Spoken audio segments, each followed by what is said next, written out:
الله الرحمن الرحيم. الحمد لله رب العالمين، والصلاة والسلام على أشرف الأنبياء والمرسلين وعلى آله وصحبه أجمعين. أما بعد فأوصيكم عباد الله وإياي بتقوى الله فقد فاز المتقون. رضيت بالله ربا وبالإسلام دينا وبمحمد النبي صلى الله عليه وسلم.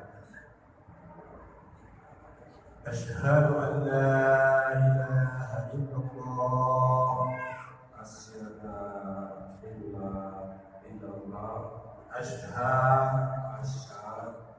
أن لا إله إلا